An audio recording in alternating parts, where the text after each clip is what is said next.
લાલ સલામ કોમરેડ્સ, હું દિનબંધુ માર્ક્સપ્રિય ફરીથી એક વખત આપની સમક્ષ હાજર છું.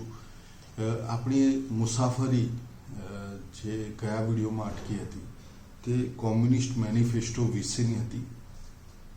આપણે એમાં એટલે સુધી ચર્ચા કરી હતી કે કેવી પરિસ્થિતિઓમાં કાર્લ માર્ક્સ અને ફ્રેડરિક એંગલ્સે આ પુસ્તિકાની રચના કરી હતી તથા એનું પહેલું પ્રકરણ જે કામદારો અને મૂડીવાદીઓ વચ્ચે કેવા રિલેશન્સ છે તેના ઉપર એક પ્રાથમિક સમજ આપી હતી. હવે આગળની મુસાફરી આપણે શરૂ કરીએ છીએ. પહેલો ભાગ કે કામદારો અને મૂડીવાદીઓ એ બે વચ્ચેના રિલેશન્સ જોયા પછી તરત જ બીજો સવાલ એ આવે તો પછી કામદારો અને કોમ્યુનિસ્ટો વચ્ચે કેવા સંબંધ હોય છે. તો જાહેરનામાના લેખકોના પ્રમાણે કોમ્યુનિસ્ટોનું કામદારો એટલે કે મહેનતકશ પ્રજા એનાથી અલગ કોઈ તાત્વિક રીતે હિતો નથી હોતા, કોઈ અલગ એના સ્થાપિત હિતો નથી હોતા, બલકે કોમ્યુનિસ્ટો અને કોમ્યુનિસ્ટ પાર્ટીઓ કામદાર વર્ગના હિતોને આગળ વધારવા માટે જ કામ કરતી હોય છે, સંઘર્ષ કરતી હોય છે. અને આ મૂડીવાદી પદ્ધતિમાં, મૂડીવાદી વ્યવસ્થામાં કામદારોનું શોષણ કેટલું ભયાનક થાય છે અને કેમ કામદારોને આ અમાનવીય શોષણકારી વ્યવસ્થામાંથી છોડાવવાની જરૂર છે તેનું ઝળહળતું ચિત્રણ આ પુસ્તિકામાં, આ પ્રકરણમાં કરેલું છે, જેનું નામ છે કામદારો અને કોમ્યુનિસ્ટો. તેને એક જ વાક્યમાં કાર્લ માર્ક્સ લખે છે કે મૂડીવાદી પદ્ધતિમાં, મૂડીવાદી વ્યવસ્થામાં નિર્જીવ પૈસા એટલે કે નોટો એને ન સિર્ફ પોતાની સ્વતંત્રતા હોય છે બલકે એનું પોતાનું એક ચોક્કસ પ્રકારની પર્સનાલિટી એટલે કે વ્યક્તિત્વ પણ હોય છે. અને એનાથી ઉલટું જીવતો જાગતો મહેનતકશ એક માણસ, એક કામદાર, એને કોઈ ન જીવન હોય છે, ના કોઈ સ્વતંત્રતા હોય છે, ના એનું કોઈ વ્યક્તિત્વ હોય છે. તેણે દબાયેલા રહેવાનું છે અને દુનિયાભરની સંપત્તિ પેદા કરવાનું છે, જેના આધારે આ મૂડીવાદીઓ સમગ્ર જીવન જલસા કરે છે અને રૂલ કરે છે. આખું પ્રકરણ ખૂબ સરસ રીતે, ખૂબ પ્રવાહી રીતે લખાયેલું છે. એકદમ તાજા શીરાની જેમ મગજમાં ઉતરી જાય એવું છે. તેમાં આગળ જતા જાહેરનામાના લેખકો કોમ્યુનિસ્ટ પાર્ટીઓ માટે અને કોમ્યુનિસ્ટો માટે કેટલાક કાર્યભારો નક્કી કરે છે. એમાંથી પહેલું છે કે મૂડીવાદી પદ્ધતિનો ખાત્મો કરવાનો છે. આ દુનિયાના દરેક કોમ્યુનિસ્ટને આ પુસ્તક વાંચ્યા પછી એ સ્પષ્ટ થઈ જાય કે એનું કાર્યભાર શું છે, એને શું કરવાનું છે. જે ક્ષણે તમે પોતાની જાતને કોમ્યુનિસ્ટ કહો છો તે ક્ષણે તમારો સૌથી પહેલો ટાસ્ક, સૌથી પહેલું કાર્યભાર એ છે કે મૂડીવાદી પદ્ધતિનો સંપૂર્ણપણે ખાત્મો કરવો છે. એવી વ્યવસ્થા કે જે મૂડીવાદી ઉત્પાદન પદ્ધતિને ચલાવતી હોય તેને પણ ખતમ કરવાની છે. તમે પૂછશો કે ભાઈ મૂડીવાદી પદ્ધતિથી એટલો મોટો વાંધો શું છે? તો આગળ સ્પષ્ટતા કરતા જાહેરનામું જણાવે છે આપણને કે આ પદ્ધતિમાં પ્રશ્ન એક જ છે અને એ છે કે ખાનગી મિલકત એટલે કે ઉત્પાદનના સાધનો જેના વડે આખી દુનિયા બને છે, દુનિયાની દરેક ચીજ વસ્તુ બને છે, જે આપણે જોઈએ છે આપણી તરફ, એ બધું જ કામદારો બનાવે છે. પણ શેના ઉપર કામ કરે છે? તો કે એ ઉત્પાદનના સાધનોની વચ્ચે કામ કરે છે. કોઈ મિલ હોય, કોઈ ફેક્ટરી હોય અથવા અન્ય કોઈ પણ પ્રકારના ઉત્પાદનના સાધનો જેના ઉપર શ્રમ કરવાથી નવી ચીજ વસ્તુ, સેવા કે વસ્તુ બને છે, જેના આધારે આ મૂડીવાદી પદ્ધતિમાં કેટલાક મુઠ્ઠીભર કેપિટાલિસ્ટો સમગ્ર સંપત્તિ પોતાના હાથમાં કેન્દ્રિત કરીને રાખે છે અને લગભગ 90% વધારે મહેનતકશ જનતા પાસે કોઈ જ પણ પ્રકારનો મિલકત રહેતી નથી. એટલે હકીકતમાં જે ખાનગી મિલકત કહેવામાં આવે છે તે બીજું કશું જ નથી પરંતુ મૂડીવાદીઓના હાથમાં રહેલ ઉત્પાદનના સાધનો છે અને એ ઉત્પાદનના સાધનોના સ્વરૂપે ખાનગી મિલકત એનો ખાત્મો કરવો ખૂબ જ જરૂરી છે. એટલે પહેલું સ્ટેજ થયું કે મૂડીવાદી પદ્ધતિ અને મૂડીવાદી વ્યવસ્થાનો ખાત્મો કરવો. બીજું સ્ટેજ થયું કે ખાનગી મિલકત એટલે કે ઉત્પાદનના સાધનોનું ખાનગી મિલકત તરીકેનું નાબૂદી કરવું. આવું કરવાથી શું થશે? આવું કરવાથી એક માણસના હાથે થતું માણસનું શોષણ ખતમ થઈ જશે. અને જ્યારે એક દેશમાં કોઈનું શોષણ કરવાની જરૂર નહીં રહે ત્યારે ખરેખર કામદારો માટે એક નવો દેશ બનશે. કામદારોને પોતાનો મૂડીવાદી વ્યવસ્થાની અંદર કામદારો પાસે, મહેનતકશ જનતા પાસે કોઈ જ પણ પ્રકારનો દેશ નથી હોતો. એને દરેક જગ્યાએ ખાલી મજૂરી જ કરવાની છે, એને કોઈ હક્કો નથી હોતા. પરંતુ જે ક્ષણે મૂડીવાદી પદ્ધતિને ખતમ કરી દેવામાં આવે છે, જે ક્ષણે મૂડીવાદી ખાનગી મિલકતને ખતમ કરી દેવામાં આવે છે, એ જ ક્ષણે માણસનું માણસ દ્વારા થતું શોષણ પણ ખતમ થઈ જાય છે. અને એટલે એક નવો દેશ બને છે, એક નવી દુનિયા બને છે જેમાં ના એક માણસને બીજા માણસનું શોષણ કરવાની જરૂર પડે, બલકે મોટા દેશો દ્વારા નાના દેશોનું શોષણ પણ બંધ થઈ જાય છે. આ આટલી અદ્ભુત વસ્તુ કેવી રીતે બની શકે? એના માટે કોમ્યુનિસ્ટ જાહેરનામાના લેખકો ચોક્કસ પ્રકારના કાર્યભારો કોમ્યુનિસ્ટો અને કોમ્યુનિસ્ટ પાર્ટીઓના માથે લખીને ગયા છે. અને તેઓ લખે છે કે તમારા રાજકીય એમ એટલે કે રાજકીય ધ્યેય માત્ર 3 હોવા જોઈએ. પહેલું છે કે સર્વહારા વર્ગ એટલે કે કામદારોને એક વર્ગ તરીકે સંગઠિત કરો. આ તમારું સૌથી પહેલું પ્રાથમિક અને મૂળભૂત કાર્ય છે કે તમારી આસપાસ રહેલા દરેક કામદારને એક સંગઠનમાં સંમલિત કરો, એમને સંગઠિત કરો, તેમને ટ્રેનિંગ આપો, તેમને સપોર્ટ કરો. બીજું સ્ટેજ છે કે મૂડીવાદી વર્ગની જે સત્તા છે એની સામે લડાઈ કરો અને તેમને હરાવો. ત્રીજું છે કે આ લડાઈ, આ સંઘર્ષ એ પોલિટિકલ ક્ષેત્રમાં હોવું જોઈએ, એટલે કે રાજકીય ક્ષેત્રમાં હોવું જોઈએ. એનો સીધો સાદો સિમ્પલ મતલબ એ છે કે કોમ્યુનિસ્ટોએ પોલિટિકલ પાવર એટલે કે રાજકીય સત્તા જીતી લેવાની છે. જે દેશમાં જે રીતે એ લડાઈ ચાલતી હોય એ રીતે એ દેશમાં તેમણે જીતવાનું છે. દાખલા તરીકે આપણા દેશમાં જો ઇલેક્શન્સ વડે પોલિટિકલ પાવર જીતાતો હોય તો તેમણે ઇલેક્શન્સ થ્રુ જીતવો જોઈએ. જે દેશોમાં ઇલેક્શન્સ કે લોકશાહીની સંભાવના ન હોય ત્યાં તેની પરિસ્થિતિ પ્રમાણે જે કોઈ જરૂરી પગલાં હોય તે લેવા, પરંતુ રાજકીય સત્તા હાંસલ કરવી. આ અદ્ભુત વાક્યો સાથે આ ચેપ્ટર પૂરું થાય છે અને નવું એક ચેપ્ટર જાહેરનામાનું શરૂ થાય છે. એ ચેપ્ટરનું નામ આપતા પહેલા હું તમને જણાવીશ કે કોમરેડ લેનિને કેટલા સુંદર શબ્દોમાં એક વાત આપણને કહી હતી. કોમરેડ લેનિને કહ્યું છે કે માર્ક્સના સિદ્ધાંતની બાબતમાં હાલ જે થઈ રહ્યું છે, તે ઇતિહાસમાં દરેક પીડિત વર્ગના ક્રાંતિકારી અને સિદ્ધાંતકારી માણસો સાથે હંમેશા બનતું આવી રહ્યું છે. એ જીવતા હોય ત્યાર સુધી તો જે રાજ્યતંત્ર છે, જે લોકો શાસક વર્ગો અને શોષક વર્ગો છે, એમની પીછો શિકારી કૂતરાઓની જેમ કરે છે. તેમના સિદ્ધાંતોને ખૂબ નાલેસીપૂર્વક બદનામ કરે છે.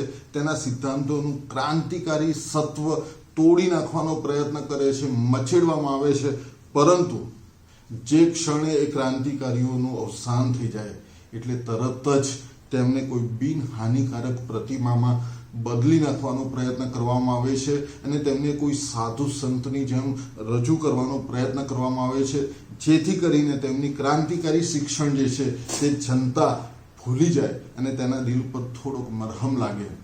અને એટ ધ સેમ ટાઈમ એ સાથોસાથ જ એ લોકો એવો પ્રયત્ન કરે છે કે એ જે એમનું ક્રાંતિકારી શિક્ષણ હતું એનો જે ક્રાંતિકારી અંશ હોય છે એ આખું સ્વરૂપ તોડી નાખવામાં આવે અને સાવ સરળ અર્થવિહીન લવારાની જેમ એ બધી શિક્ષાઓને પેશ કરવામાં આવે. તો માર્ક્સના આ સિદ્ધાંત કોમ્યુનિઝમ એટલે કે સામ્યવાદ એટલે કે સમાજવાદ સાથે પણ એવું સમયે થતું રહ્યું છે. ઇવન જ્યારે જાહેરનામું લખાયું ત્યારે પણ આ પ્રશ્ન હતો, આજે પણ છે. તો એ વખતે કયા કયા પ્રકારના સમાજવાદીઓ ઇન્વર્ટેડ કોમામાં સમાજવાદીઓ સામે આવેલા અને એમનું સ્વરૂપ શું હતું એ બહુ જ ઝીણવટમાં બહુ જ સરસ રીતે ટૂંકાણમાં પ્રકરણ 3માં કે જુદા જુદા પ્રકારનું સમાજવાદી એટલે કે સોશિયાલિસ્ટ સાહિત્ય કેવું છે, તેના લખનારાઓ કેવા માણસો છે, એનો પરિચય જાહેરનામાના લેખકોએ પ્રકરણ 3માં આપેલો છે અને એનું નામ છે વેરિયસ ટાઈપ્સ ઓફ સોશિયલિઝમ એટલે કે જુદા જુદા પ્રકારના સમાજવાદ. સૌથી પહેલું એમાં આવે છે સામંતશાહી સમાજવાદ એટલે કે ફ્યુડલ. આપણે સૌ જાણીએ છીએ કે મૂડીવાદી સમાજ જેની અંદર આપણે સૌ આજે જીવીએ છીએ એ હવામાંથી પેદા નથી થયો.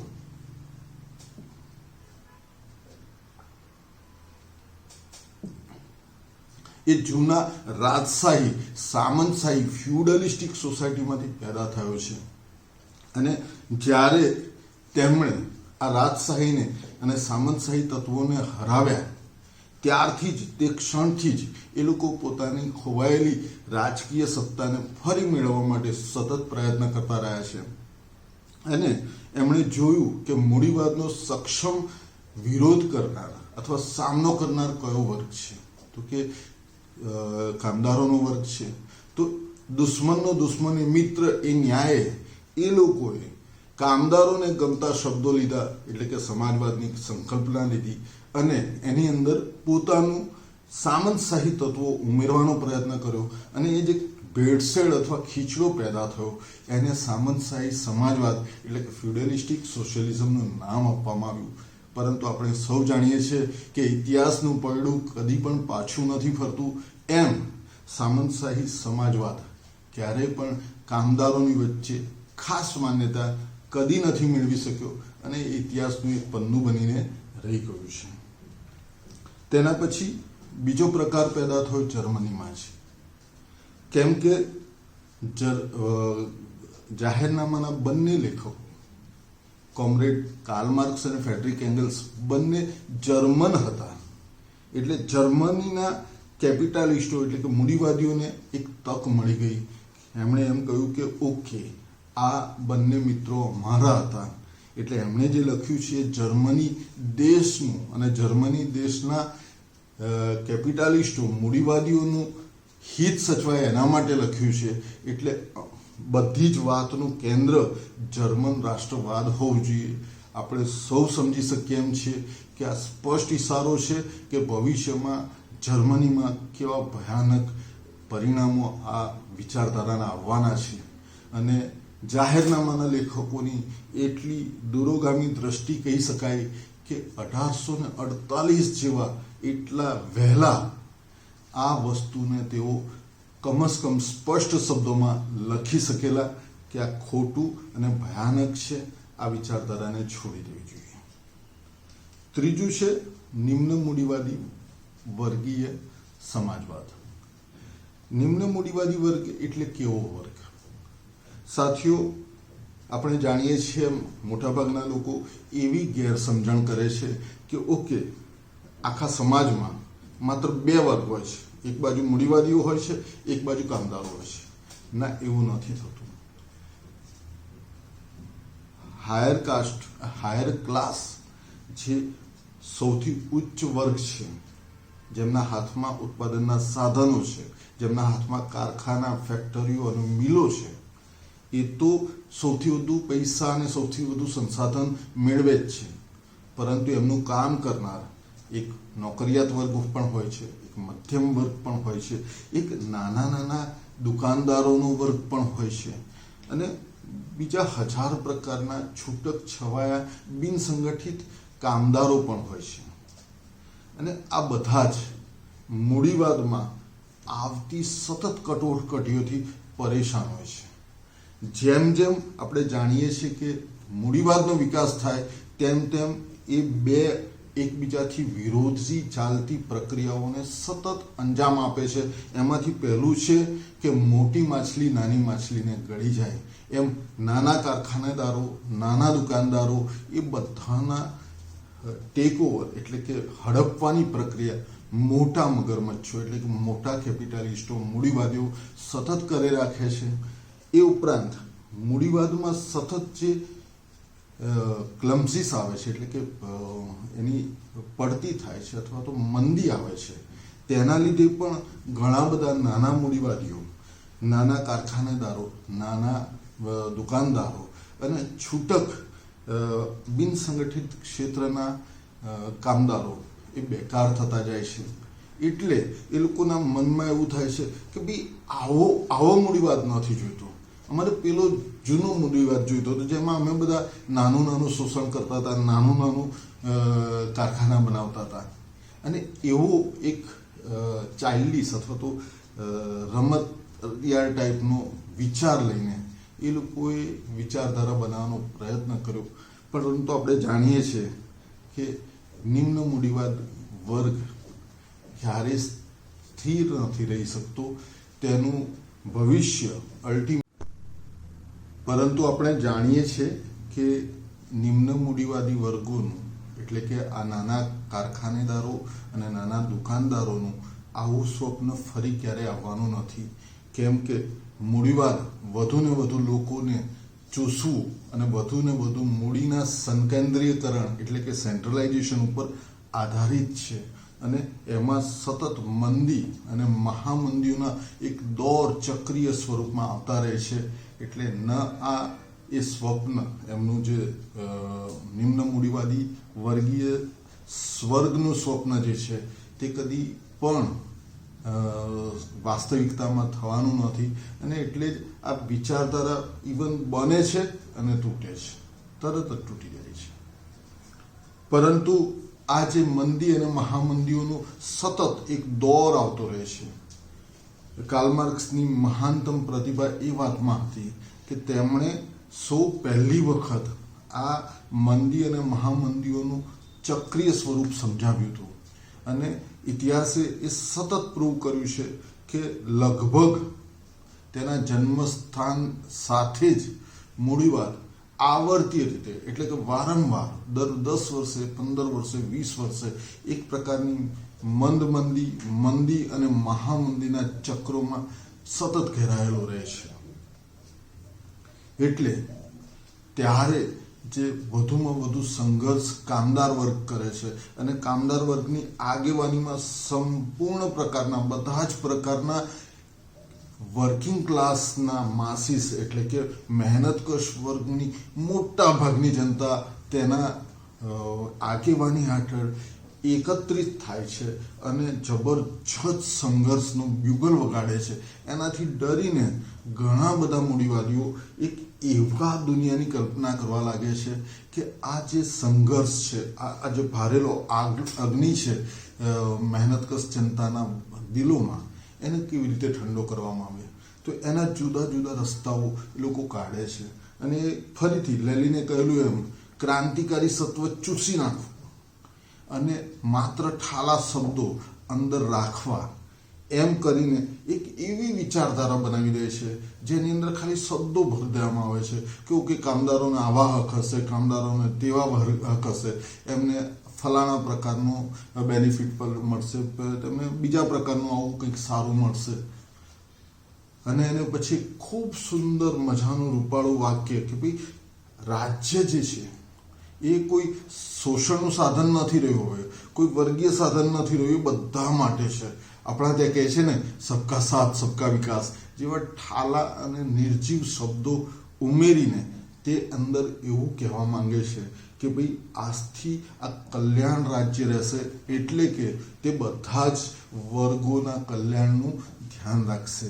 પરંતુ મહેનતકશ વર્ગની જનતા, ખાસ કરીને કામદારો, એ સતત અનુભવે છે કે આ શબ્દો એટલા જ ખોટા અને ખાલી છે જેટલું આજે આપણો મૂડીવાદી વર્ગ જે શાસન ચલાવી રહ્યો છે એ ખોટો અને ખાલી છે.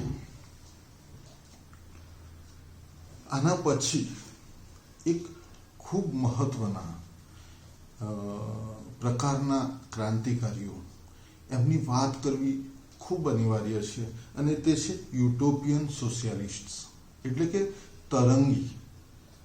આપણે આગળ જોઈશું કે એમને તરંગી શા માટે કહેવામાં આવે છે, પરંતુ તરંગી સમાજવાદીઓ ખૂબ મોટા અને મહાન ક્રાંતિકારીઓ થઈ ગયા, જેમાંથી કેટલાક નામ હું આપના ધ્યાન પર લાવીશ: Saint Simon, Fourier, Robert Owen વગેરે વગેરે.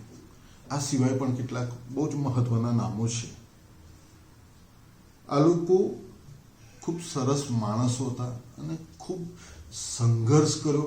એમણે જેવો મૂડીવાદ પ્રગટ્યો, પેદા થયો, એ જ ક્ષણથી એમને ખબર પડી ગયેલી કે મૂડીવાદ એક રાક્ષસી વ્યવસ્થા છે, એ શોષણ સિવાય બીજું કશું જ નથી કરવાનું. પ્રોબ્લેમ એ હતો કે એમને ખબર નહોતી પડતી, કેમ કે હજુ તો શરૂઆત હતી અને વિજ્ઞાન હજુ એને સમજવા, આ ફિનોમિનન, આ જે પરિબળ પેદા થયેલું મૂડીવાદ નામનું, એને હજુ તો વિજ્ઞાન સમજી રહેલું કે આ કેવી રીતે કામ કરે છે, પરંતુ એના સંચાલનના પૂરેપૂરા આંતરિક નિયમો ખબર નહોતા. એટલે એ લોકો એવું વિચારતા હતા કે મૂડીવાદીઓ હજુ સુધરી શકે એમ છે, કશુંક સારું થઈ શકે એમ છે. એટલે તરંગી રીતે એવી કલ્પનાઓ કરતા હતા કે એક એવી દુનિયા હોવી જોઈએ જેમાં કોઈ શોષણ ના હોય, કોઈ શ્રમિકને તકલીફ ના હોય, ભૂખ ના હોય, ગરીબી ના હોય. પરંતુ આપણે જાણીએ છીએ અને દરેકે દરેક કામદાર પોતાના જીવનમાં પ્રત્યક્ષ અનુભવ કરે છે કે આવી તરંગી કલ્પી નાખેલી સ્વર્ગલોકની જગ્યાઓ આ દુનિયાના કોઈ પણ ખૂણા ઉપર ક્યારેય રહી નથી. હંમેશા અને દરેક ઠેકાણે જ્યાં સુધી મૂડીવાદી પદ્ધતિ રહી છે ત્યાં સુધી મહેનતકશ જનતાનું, કામદાર જનતાનું હંમેશા શોષણ થયું છે. એટલે તરંગી સમાજવાદીઓ એટલે કે યુટોપિયન સોશિયાલિસ્ટોની ગમે તેટલી ભલી મંશા હોવા છતાં પણ જીવનમાં, વાસ્તવિકતામાં કદી પણ એમણે કલ્પેલું સ્વર્ગલોક કામદારો માટે અસ્તિત્વમાં નથી આવવાનું, નથી આવ્યું, નથી આવશે. આખરી અને છેલ્લું ચેપ્ટર ઓર પણ મહત્વનું છે, જેનું નામ છે કે કોમ્યુનિસ્ટોની, એટલે કે કોમ્યુનિસ્ટો અને કોમ્યુનિસ્ટ પાર્ટીઓનું બીજી પ્રકારની પોલિટિકલ પાર્ટીઓ એટલે કે રાજકીય પક્ષો સાથે કેવા સંબંધ હોવા જોઈએ. જાહેરનામાના લેખકો આ બાબતે બહુ સ્પષ્ટ છે. એમણે 3 મુદ્દા લખ્યા છે. પહેલો મુદ્દો છે કે જ્યાં અને જ્યાં પણ, જે પણ સ્થળે અને જ્યારે પણ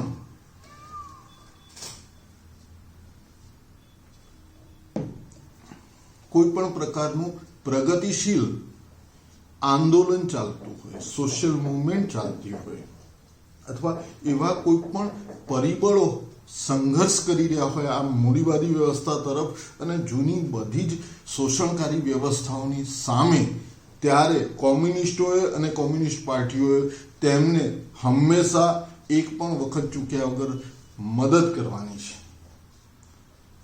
ઇન જનરલ એટલે કે સામાન્ય રીતે આ મદદ સ્વાર્થ વગરની, એટલે કે અનકન્ડિશનલ, એટલે કે કોઈ પણ શરત વગરની હોય એ વધુ ઈચ્છનીય હોવા છતાં તેમણે અંદર લખ્યું છે, બહુ સ્પેસિફિક લખ્યું છે કે કોમ્યુનિસ્ટોનું કામ આ બધી જ મુવમેન્ટ, આ બધા જ સંઘર્ષો, એની વચ્ચે મિલકત અને શોષણના પ્રશ્નને સૌથી વધુ કેન્દ્રીય બનાવવો, સૌથી આગળ લઈ જવો અને તેને સૌથી વધુ સારી રીતે સંઘર્ષમાં ઉતારવો. આ કામની આ શરત સાથે એમણે કરવાનું હોય છે. તથા તેમનું આખરી એક ધ્યેય એમણે નક્કી કર્યું છે, અને એ ધ્યેય એમ છે કે જે પણ પરિબળો, પ્રગતિશીલ પરિબળો અને બીજી વિવિધ રાજકીય પક્ષો જે સંઘર્ષ કરતો હોય છે એ વેર વિખેર હોય છે, સ્કેટર્ડ હોય છે, એમને એકબીજા વચ્ચે કોઈ સંકલન નથી હોતું. તો કોમ્યુનિસ્ટો અને કોમ્યુનિસ્ટ પાર્ટીઓનું સૌથી મહત્વનું કામ એ છે કે આવા બધા જ પક્ષો એમના સંઘર્ષો અને પરિબળોને એક પ્લેટફોર્મ પર લાવવા, એમનું સંકલન સાધવું અને એક યુનાઇટેડ ફ્રન્ટ બનાવીને, એક સંયુક્ત મોરચો બનાવીને કેપિટલિઝમની સામે ધરવો. સાથીઓ, આ અદ્ભુત પુસ્તક જે રીતે લખાવાનું શરૂઆત થયેલી, યાદ કરો એ શબ્દો, જેમાં પહેલું જ વાક્ય છે કે યુરોપમાં એક ભૂતાવળ નાચી રહી છે અને એ ભૂતાવળનું નામ છે સામ્યવાદ. કેટલી અદ્ભુત શરૂઆત. એવા જ અદ્ભુત શબ્દો સાથે જાહેરનામાના લેખકો આ પુસ્તકનો અંત પણ લાવે છે અને એમાં એમણે લખ્યું છે કે દુનિયાના કામદારો એક થાવ, તમારે તમારી સાંકળો સિવાય કશું જ ગુમાવવાનું નથી અને જીતવા માટે આખી દુનિયા પડી છે. લાલ સલામ.